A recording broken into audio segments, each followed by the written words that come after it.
game of golf. He has a doctorate in applied sports psychology and authored the book Golf, the Ultimate Mind Game. He coaches top juniors, collegiate, and professionals on mindset principles that lead to peak performance. He is the 2008 SCPGA Metropolitan Chapter Teacher of the Year and Senior Instructional Editor for Golf Tips Magazine. Welcome, Mr. Rick Sessinghaus.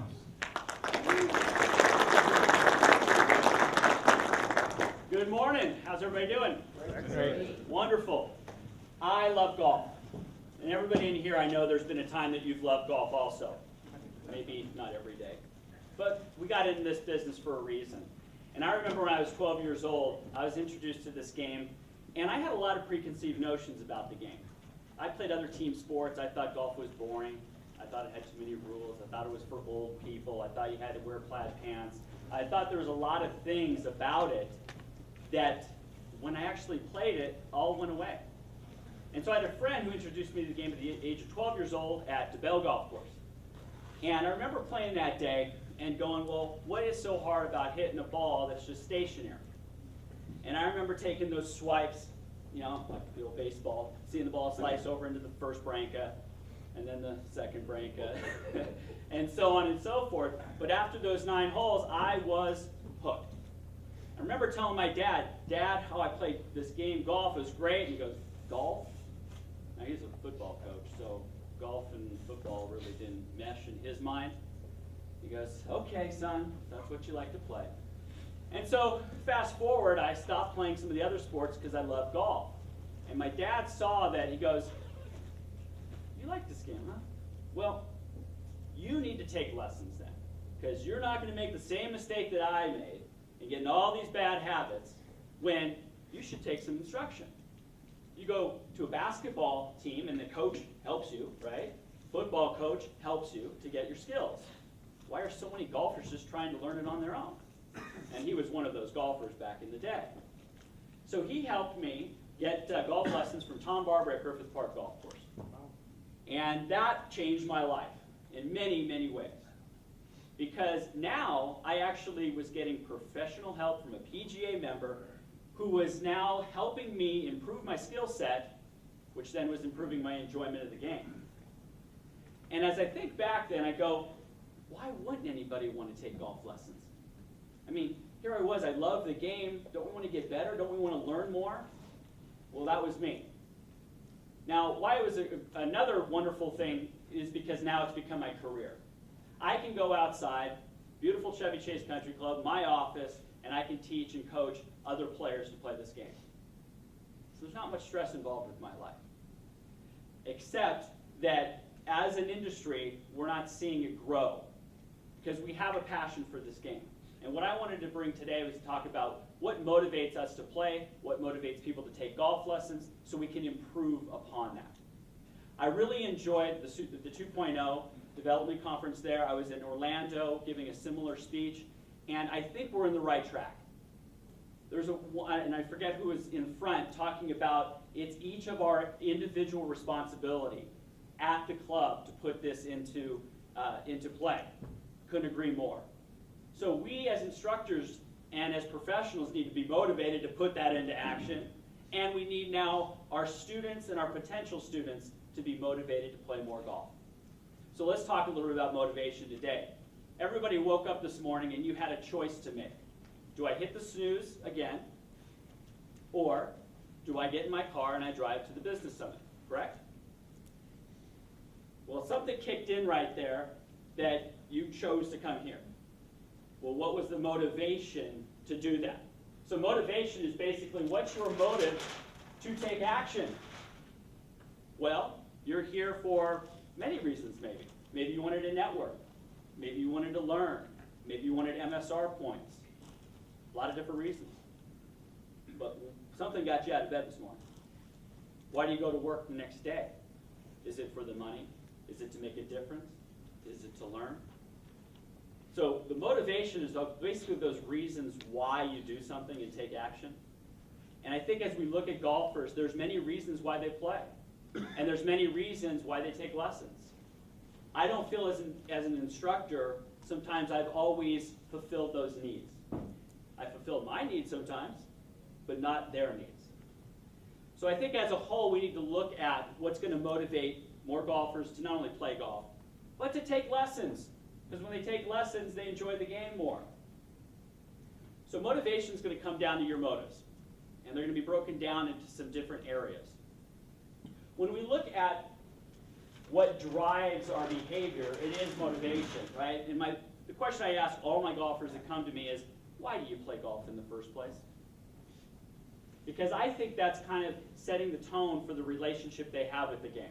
Remember back when I was 12 years old, it was another sport, among other things, that I was doing. And a round of golf, back at DeBell for me, a successful round of golf was how many balls I could find in the bunker that day. It wasn't about score. It was about with my buddies, hey, I got this yellow pinnacle. Hey, look at this, I got this ball. That was a lot of fun. Now, as it went forward to 16, 17, it started to be about competition a little bit. It started to be about being on the high school team and about, oh, wow, this is cool. There's actually a team for this, and we can compete. And I go, oh, good, this got my competitive juices flowing. Then as I went into college, I got to play college golf and got a scholarship. I go, it's better than this.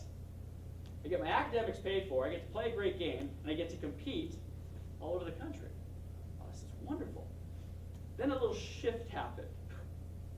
It became a job, playing once. Didn't enjoy it as much. I have to go practice. I have to go make the cut. I have to get money. I have to. And I tell you right there, I wasn't enjoying the game. And then we fast forward to now. I don't get to play as much as I used to, but I certainly look forward to going to play great golf courses with my friends. And one thing I look forward to the most is the trash talking. That's one reason why I love golf. I get to be with my buddies, we get to make fun of each other, we get to connect, and for me, that's a great reason to go play golf. Others of you are still very accomplished golfers. You like to be competitive, you like to go out and play for those type of reasons. So I want you to start thinking about, why do you still play golf? Because it's probably changed throughout the years. And our core golfers that started 30 years ago, maybe they're playing for different reasons. Now they have kids, they have grandchildren, that maybe golf can now be a core part of that. I think as an instructor when I was younger, I thought everybody played golf for competitive reasons, because that was my reason. Oh, they want to go compete and see how low their scores can get, because that's what was driving me. And I didn't realize that actually there was other reasons. So, okay, I was a little naive at the time. But then the other thing is, why do people take golf lessons? And we would say the obvious is, well, they want to get better. And we'll talk a little bit more. I think it's even more, it goes beyond that. So the two questions that we want to answer again is, why do people play golf, and why do people take golf lessons? What are their motivations behind that? What are the motives for them now to take action? We're talking about behavior. We want their behavior to change, everybody. We want more rounds of golf. We want more golf lessons. We want more revenue. Right now, we're not getting the behavior we want. So we're going to start looking at motivation in a little bit more detail. When we look at the reasons why people play, there's been different surveys, right? So let's look at some of the big ones. You ask somebody, well, why are you playing golf? And they go, well, I love the personal challenge. I love just me out on the golf course seeing how good I can get. I love being able to track my scores and seeing my handicap. Is it getting better? Am I staying the same? Okay. That personal challenge. And I think a lot of us know that this game's challenging, and because it's an individual game, that we can always track it, we can always grow with it. I always say enjoy the journey, because it's a long journey that has a lot of twists and turns. Then we look at the outdoors. People love golf because it gets them out of their environment, which is in a cubicle, in an office, where they don't even see the light of day. And now they can go and breathe fresh air, they can see the sun, they have this big outdoor area to come from. But again, I didn't know that. I grew up at a golf course, started when I was 16 working there. It's always been outside for me. I've never had a desk job, but what's it like to be 8-9 hours behind a desk and now be able to see the sun? So outdoors was a huge component. Another reason is social reasons. I talked about right now, I love connecting with my friends, going out on the golf course. Golf is secondary. It's just a way to bring us together. So often there's social reasons behind it. You know, when I was in Orlando speaking on this, is we were talking about, are we actually creating events for those reasons? And I know we got some great ideas that we're talking about social, and a lot of you are doing them right now, which is 9 holes of golf with wine tasting, right? Yeah, they go to golf, but they're really looking forward to the wine tasting. But they're at your facility, they're spending money. That's what we want them to do. We want golf to be more than just this game. We want it to bring together people at our facility. So now as we look at another reason is exercise.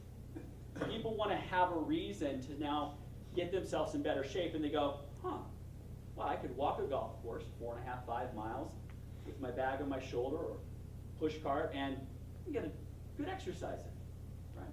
We have so many people who are getting older and they go, yeah, it keeps me a little more limber and I can actually now twist and turn, and now they're seeing benefits that golf can bring them. Now, are we doing a good job to promote exercise? Are we bringing in experts on that? Are we promoting maybe walking days or special tea times for our walking groups to make it more like, hey, you go out there, take care of yourself, we're going to help promote that for you. Another reason is business. This has been a huge one in the last 10 years. People come to me for golf lessons for business reasons.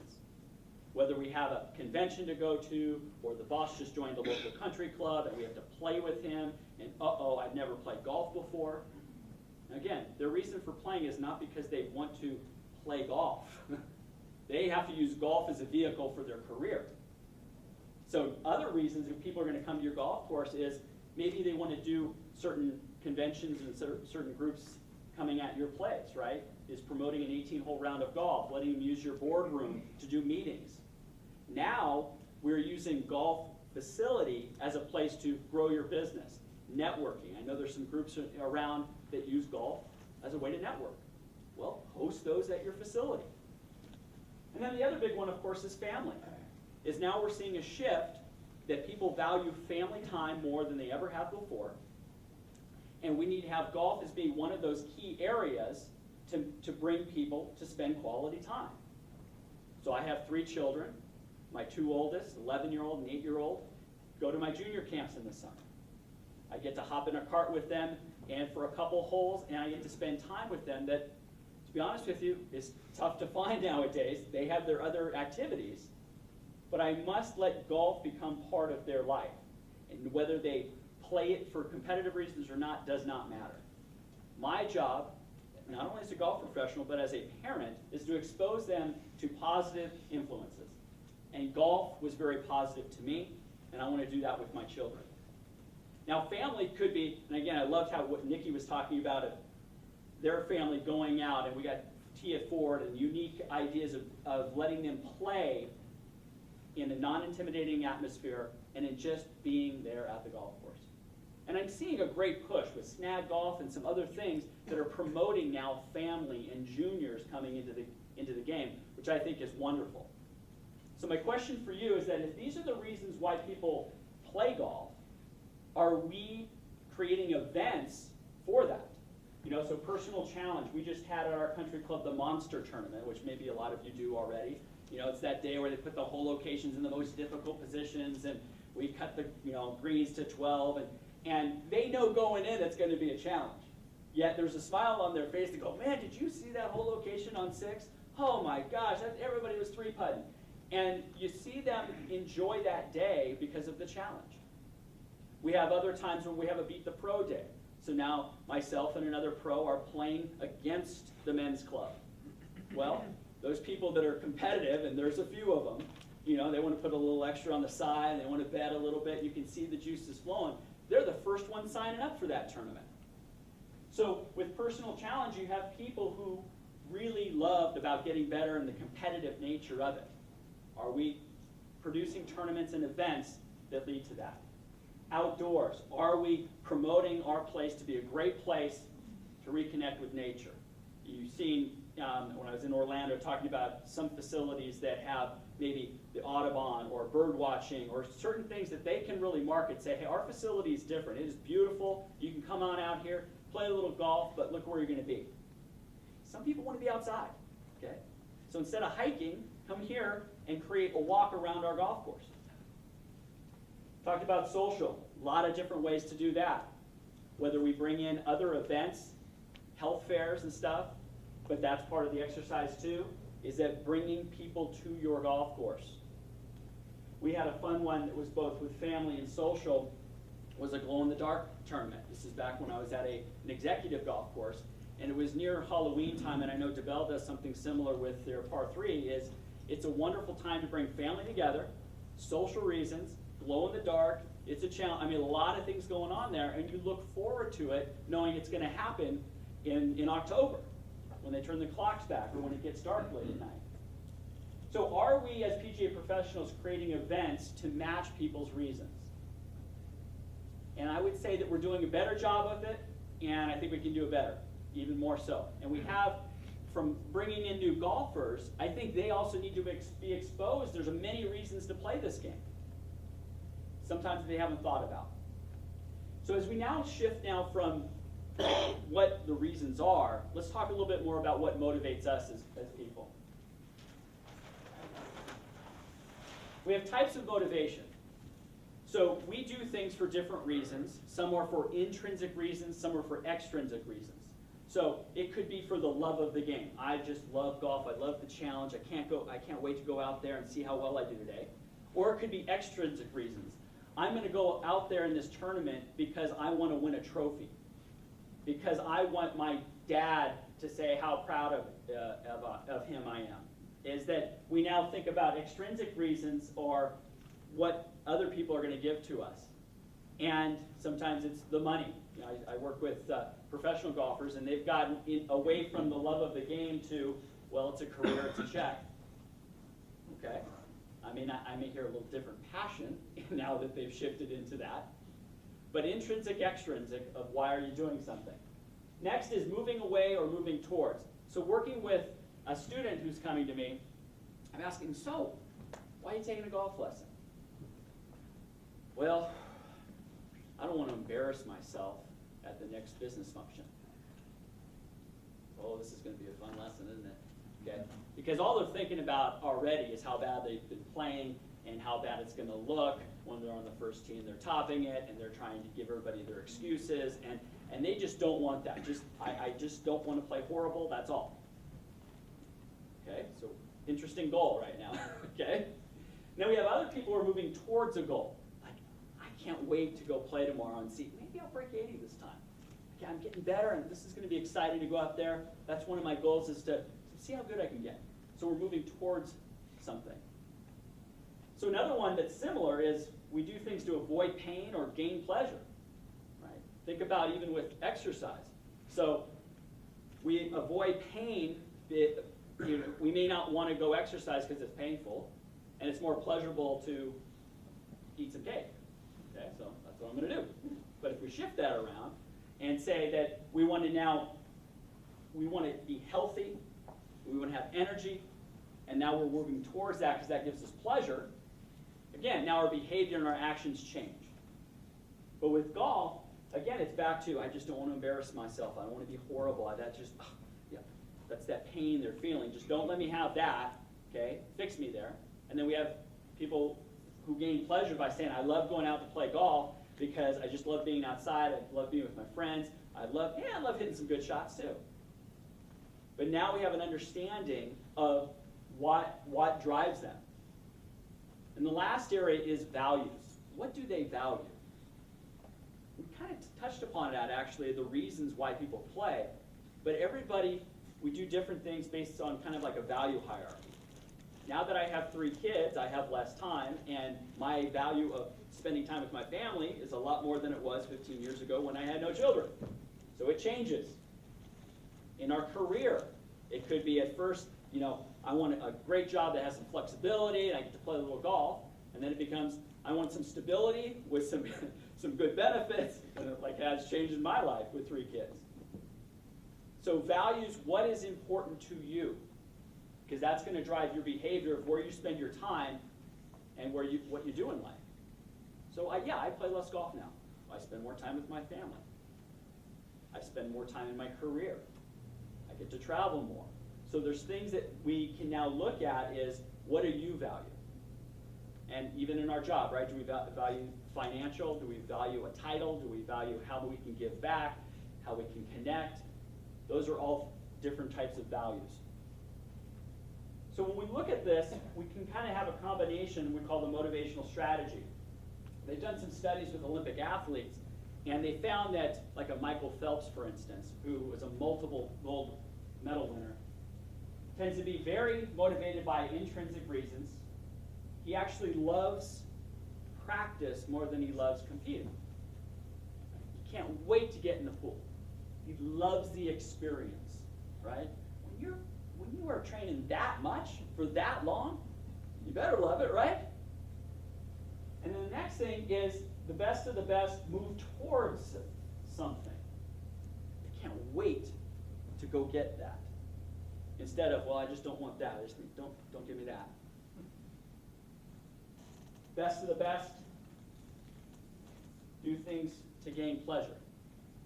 We keep saying golf is an enjoyable experience, right? We want to have fun. We want them to gain pleasure. And values, we want it to be something that's important to them. And so with the Olympic athletes, with top golfers, with top business people, sometimes the value of making a difference is something that's a driving force to change behavior. So we need to know, though, with all of our golfers that are coming to us, especially in golf lessons, is what's motivating them. Because I want them to be motivated by a little bit more empowering reasons. If they come to me and say, I don't want to embarrass myself, last time I played it was horrible, and I got to turn that around. Now that's their reasons right there, and I have to honor that, and I have to listen. But I want them to be excited about that next time they go play with their boss. I want them to see other reasons that are going to gain pleasure for them. I want them to do it for their own reasons. You know, it breaks my heart when juniors come to me and say, well, why are you here? Because my dad made me. Or why are you playing in tournaments? Because my parents made me. Oh, that's your parents' motivational strategy on you. So we want to look at what's driving, again, the behavior of that student. I want them to do it for reasons that are important to them internally. I want them to be moving towards something that excites them, that gains pleasure, and that is aligned with their values, what's important to them. So how do we identify those things? Is now we start asking questions, right? And a lot of you already do this. But again, the difference between why somebody plays compared to taking lessons may be for different reasons. Talked about somebody may want to go play golf because it's an outside activity that they can exercise at, but they may take a golf lesson because they want to get better. For what reason, though? Because they don't want to embarrass themselves, or because they want to push themselves to the next level, or they just want to be more competitive with the women's group. So we need to understand a few things. Why they play golf in the first place, what's their relationship with that game, and to start to talk about that, to understand that. Because I'm going to use that as a way to produce some goal setting with them. If their only reason is to play business golf, and they're networking, and they have to play with their boss, I want them to look forward to that and say, great, when you play with your boss, we're going to get you comfortable out there. Are there any questions with etiquette, anything like that? I'm okay there, but just get me off the tee. I just want to, okay, great. Let's focus on that. I want to fulfill their needs. Okay. Then they're most likely to say, well, I'm being heard. Great. He helped me with this. Oh, okay. Now I'm ready. So why are they playing golf? Now, why are they taking golf lessons? I've had a lot lately of these 12 handicappers coming to me and wanting to be the single digit for the first time in their life, right? Yes, they want to get better, but they have this dream. I just want to be a 9.9. That's all I want to see on my index card. That's driving. I love hearing that passion. So when we can now understand why they're taking lessons, we can connect with them. We can start to create plans for them. So now they go, oh, okay, this is not just 1 hour and he forgets about me. What are their expectations with lessons? This one I think is an interesting one, right? They come to you And they think it's one lesson fix everything, right? We've had a few of those expectations. Yeah, just fix my slice right now. I've had it for about 20 years, and I 3-putt a lot. So can we do that in about a half hour? We got to listen to them. That's their expectations of this. Say, well, okay. Again, you've had some habits here for the last 20 years. Let's look at this, and let's give you a couple things in your full swing right now to reduce that slice. Does that sound like a plan? Okay. Now, with some practice, and maybe do a follow-up lesson a couple weeks from now, we'll work on your putting. Okay. Is that we need to, start to educate them on what lessons will do for them, and how they can see the long term of not only that short term, but hey, what would it be like if you were 3 shots lower in 3 months, 6 shots lower in a year? How does that look to you? How does that feel? Oh, okay, I like that. Again, they're in the short-term mindset, but we can expand them out a little bit more, right? So what are their goals? Again, sometimes the favorite one, 2 favorite ones that I have is, I want to be more consistent. Okay, and I said, well, you've just hit 20 drives to the right. That's consistent. Okay, so I have to educate them on what is being consistent. Okay, whether it's making more solid contact, whether it's more greens and regulation, if they're talking about full swing. The other one is, I just want to be better. Okay, so if you're 1 shot better a year from now, you're going to be happy with that? Well, no. I want to be better. I said, okay, let's start to be more specific with that. Because what this is going to do is this dialogue is now going to help open up more range time, more practice time, right? More time on the golf course, because we're going to know, yeah, I do really want to be a 9, and I've been a 15 all my life, and I haven't really told my buddies, but I really want to do that. Is it possible, right? And they asked us, is it possible? I said, well, we put these things into place, and how much time can you practice, realistically? Well, I could probably get out twice a week, and maybe at home a little bit. Okay, let's develop a plan. Now you're giving them some more incentive to now go practice and play, because you're buying into their goals, and you're helping them develop those as you move forward. Now, why they practice? Okay, again, it seems, well, they're practicing to get better. I understand. I've had some people practice because it's their stress reliever. They're not thinking about anything to golf. They're just beating the ball because they're thinking about their boss, or they're thinking about the people that are complaining, and that becomes their stress relief. They're not practicing.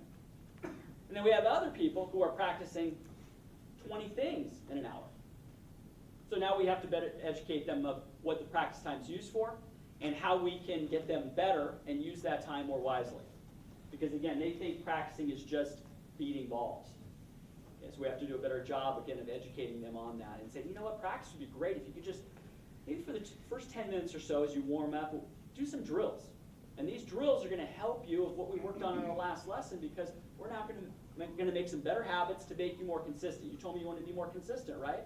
Well, this is going to help you get that ball up in the air more if you just do this drill for the first 10 minutes. Then, let's have some fun. Next 10 minutes, I want you to pick that target out, that 100-yard marker out there. Let's hit it. Let's hit the 0 right in there. What club would that be? Well, it'd be a pitching wedge. Okay, great. So now let's hit that. Okay, now we're getting some target oriented. We're giving them some competition in them, giving them a challenge. But now we're helping them practice because they've told you what their goals are, and we're starting to educate them on that. And the last one is a key one that I've learned, I think, the hard way, is what support do they need? I made the mistake as an early teaching pro, is that give them my wisdom for that hour, everything's going to be fine. They're, of course, going to do their practice. They're going to, oh, they're so motivated. And then they come back, oh, so how many times you practice? I didn't get a chance to practice. Okay? And I made that mistake a lot. And then I said, can I do anything? Am I part of this issue? And it was a lot, because they would sometimes come after a lesson and they go, I didn't really know what to practice. I failed as a coach there. Okay? And then if I know they have an important tournament or an important event coming up, just that phone call, that email to check in with, hey, how's that going? I know 2 weeks you're going to be playing that. Anything? Need any help? I played that course. You know, let's talk about what your game plan is. That means a lot to them. Now, I've been fortunate in the last few years, my support, I feel, has improved as an instructor. Anybody who signs up for a full series of lessons with me gets a copy of my book. And with that, they start to read a little bit. And I say, hey, just read the first chapter on motivation. And they go, wow, yeah, okay. And then the second one's on goal setting. And now they go, yeah, this makes sense. Yeah, there's the mental game's pretty important. And yeah, and you said in this one chapter about your temper and that you were a hothead. Man, I'm frustrated too in this game. Okay, let's talk about that. That has been huge for me to open up other lines of communication for people to now enjoy the game more, is to know that we're all frustrated in this game. And to say, hey, yeah, I was a good player, but I got mad all the time. Hey, you get mad? Yeah, we want to play better. And so now they know it's okay to be a little frustrated. So everybody's provided with a book. With practice, each one of my students is provided with a 12-page workbook with the 40-minute MP3 that I'm sending them on how to practice. It's basically a goal-setting workbook with then some ideas of what are they going to actually implement. And then maybe it's once a week they're going to do these things. Maybe it's twice a week. But then they bring that workbook with them and we start talking about their goals and seeing if the time that they're putting in is realistic to meet those goals. We can always change our timeline. Okay? Somebody wants to be a 9 handicap and they say, I want to be done next month, and they're a 15. We go, okay, well, I'm glad that you want to be a 9. Let's try 3 months now. And then we push back to 4 or 5, and we make adjustments based on if they practice once a week or 5 times a week. So I've improved my ability to give them more support. And I think that helps motivate them to want to go. Remember, if they're frustrated on the practice tee and they're hitting 4 shots, are they going to be motivated to come back the next day? Some would. Some are saying, enough of this. I'm their coach. They're looking to me for advice. And I need to do a better job of helping them with that. So when we look at it all, we are the experts here. It's been funny in the last probably 5 or 6 years with Golf Channel, with YouTube. Some of my students go, well, so has that hurt your business? I go, my gosh, no, it's improved my business. Why? We have more confused people. Okay? They're trying things out, and they go, I tried this, so Michael Breed told me to fix my slice, I had to do this. It didn't work. I go, okay.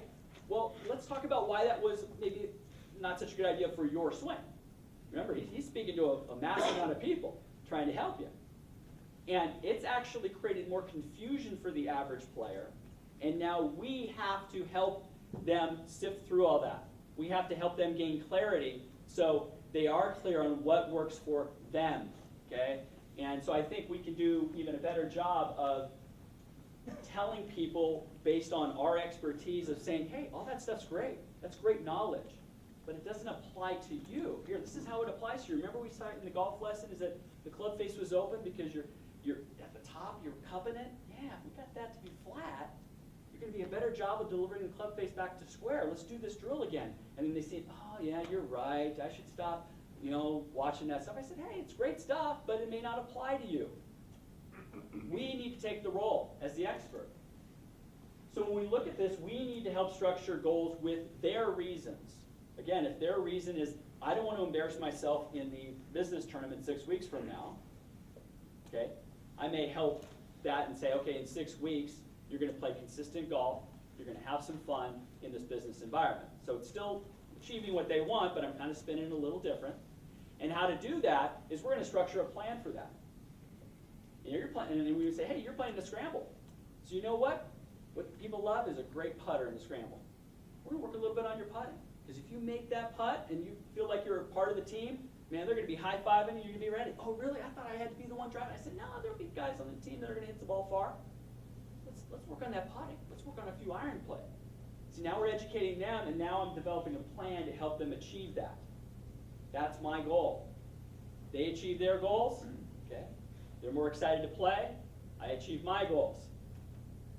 Then we look at, I mentioned already, provide resources. So I also give out training aids.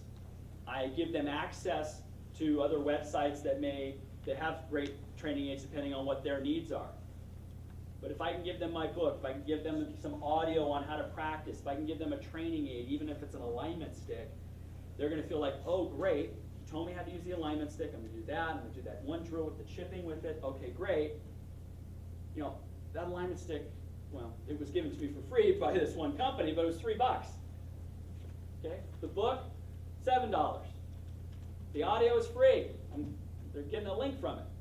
So if I give them 10, 15, 20 bucks of resources, but to them they go, oh my God, really? Thank you. Oh, it's a huge difference to them. I'm there to support them. Now, as we look at now marketing message, because we want to motivate them, is our marketing message actually equaling their needs? And I see a lot right now that, in a way, unfortunately, everything's about price. And so our price is less than their price, which is less than their price. And I know it's important. I know the money aspect's important. But I think people still deep down are looking for value. Okay? What's the value that you're going to produce? Then they can look at the cost and say, wow, that golf lesson was wonderful. Okay? He may be a little bit more expensive, but look what he gave me. Look, he checked in with me 2 days after. They're going to see value in that. That's what people want. They want value at your golf course. Now we need to look at what I think is key is show your own love of the game, your own motivation of why you play the game. And I think that can come across in, again, how you communicate. Is I get very excited with new students especially because I want to know their story. I want to know why they're there. I want to know how they found me. And it's interesting the twists and turns. And when you start sharing your own stories and they're sharing theirs, you start connecting now. And we want golf to be a form of connecting more people. And this is a wonderful game to do that.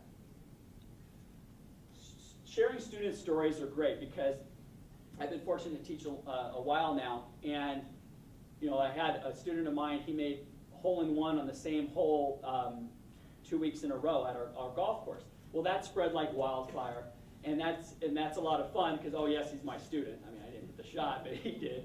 And yet it's come like, hey, Rick, your student, he made a hole-in-one. I go, wow, that's great. And now we're, again, connecting.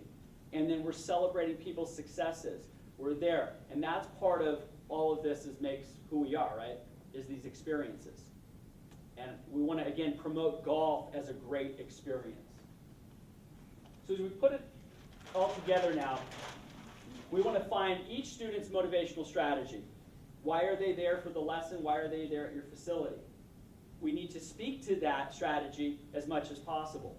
Again, if it's for extrinsic reason of winning the club championship, okay, that's their reason, let's run with it. Let's give them that plan. We need to create events that go along with their reasons. Because if I had a golf course and I like to walk, and the golf course continued to say, no walking on the weekends, pace of play issue, I'm not going to that facility, not only on the weekends, I'm not going there at all. And I've seen that a lot happen. It's like, you're telling me that walker is going to be slower than those two guys in the cart when one guy slices it, one guy hooks it? Okay, that cart has to go both ways. Okay, let's get to their needs there. And having the social aspects. Are we developing, again, events for all those different reasons? We have to help develop goals, because I think goals provide a form of motivation. It gives you a reason to want to do something. If there's no reason there, it becomes, I can do that.